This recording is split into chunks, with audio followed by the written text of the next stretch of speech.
So ಈ ಒಂದು ಕ್ವಶನಲ್ಲಿ ನಮಗೆ ವೈರ್ ಆಫ್ ಲೆಂತ್ 25 ಮೀಟರ್ ಅಂತ ಕೊಟ್ಟಿದ್ದಾರೆ, having cross sectional area 5 millimetre square ಮತ್ತು ಅದರ ರೆಸಿಸ್ಟಿವಿಟಿ 2 × 10⁻⁻6 ಓಮ್ ಮೀಟರ್ ಅಂತ ಕೊಟ್ಟಿದ್ದಾರೆ. ಸೊ ಆ ವೈರ್ನ it is bent into form a circle. So ಆ ವೈರ್ನ ಬೆಂಡ್ ಮಾಡಿ ಒಂದು ಕಂಪ್ಲೀಟ್ ಸರ್ಕಲ್ನ ಫಾರ್ಮ್ ಮಾಡಿದ್ದಾರೆ. So the resistance between diametrically opposite points will be ಏನು ಅನ್ನೋದನ್ನ ಫೈಂಡ್ ಔಟ್ ಮಾಡಬೇಕು. ಸೊ ಇದೊಂದು ಪಾಯಿಂಟ್ ಎ ಅಂತ ಕನ್ಸಿಡರ್ ಮಾಡೋಣ, ಇದು ಡಯಾಮೆಟ್ರಿಕಲಿ ಆಪೋಸಿಟ್ ಪಾಯಿಂಟ್ ಬಿ ಇದೆ.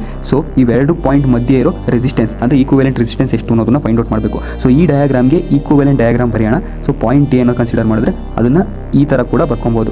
ಸೊ ಇದು ಪಾಯಿಂಟ್ ಎ, ಇದು ಪಾಯಿಂಟ್ ಬಿ, ಇವೆರಡು ರೆಸಿಸ್ಟೆನ್ಸು. ಸೊ ಎಂಟೈರ್ ವೈರ್ನ ರೆಸಿಸ್ಟೆನ್ಸು ಆರ್ ಅಂತ ಇದೆ. ಸೊ ಇವೆರಡು ಹಾಫ್ ಆಗಿ ಡಿವೈಡ್ ಆಗಿರೋದ್ರಿಂದ ಈ ಹಾಫ್ನ ನಾವು R/2 ಅಂತ ಬರ್ಕೊಬೋದು, ಈ ಹಾಫ್ನ ನಾವು R/2 ಅಂತ ಬರ್ಕೊಬೋದು. ಸೊ ಇವಾಗ ನಾವು ರೆಸಿಸ್ಟೆನ್ಸ್ನ ವ್ಯಾಲ್ಯೂ ಕ್ಯಾಲ್ಕುಲೇಟ್ ಮಾಡೋಣ. ಸೊ ಅದಕ್ಕೆ formula rho into L/A. So rho ಅಂದರೆ ರೆಸಿಸ್ಟಿವಿಟಿನ ವ್ಯಾಲ್ಯೂ, ಸೊ ಇಷ್ಟು ಕೊಟ್ಟಿದ್ದಾರೆ, ಮತ್ತು ಲೆಂತ್ನ ವ್ಯಾಲ್ಯೂ ಕೊಟ್ಟಿದ್ದಾರೆ, ಮತ್ತು ಕ್ರಾಸ್ ಸೆಕ್ಷನಲ್ ಏರಿಯಾನ ವ್ಯಾಲ್ಯೂ ಕೊಟ್ಟಿದ್ದಾರೆ. ಸೊ ಅವಷ್ಟನ್ನು ಇದಕ್ಕೆ ಸಬ್ಸ್ಟಿಟ್ಯೂಟ್ ಮಾಡಿದ್ರೆ ನಮಗೆ 10 ohms ಅಂತ ಬರುತ್ತೆ. ಸೊ ಇವೆರಡಕ್ಕೂ ವ್ಯಾಲ್ಯೂ 5 ohms ಮತ್ತು ಇದರ ವ್ಯಾಲ್ಯೂ ಕೂಡ 5 ohms. ಸೊ ಇವು ಎರಡು ಪಾಯಿಂಟ್ ಮಧ್ಯೆ ಈಕ್ವಿವೆಲೆನ್ಸ್ ರೆಸಿಸ್ಟೆನ್ಸು ನಾವು ಫೈಂಡ್ ಔಟ್ ಮಾಡಬೇಕಂದ್ರೆ 1/R equivalent is equals to 1/R1 plus 1/R2. So R1ನ ವ್ಯಾಲ್ಯೂ 5 ohms, R2ನ ವ್ಯಾಲ್ಯೂ 5 ohms. ಸೊ ನಮಗೆ R equivalentನ ರೆಸಿಸ್ಟೆನ್ಸ್ನ ವ್ಯಾಲ್ಯೂ 2.5 ohms ಅಂತ ಬರುತ್ತೆ. So this is the answer.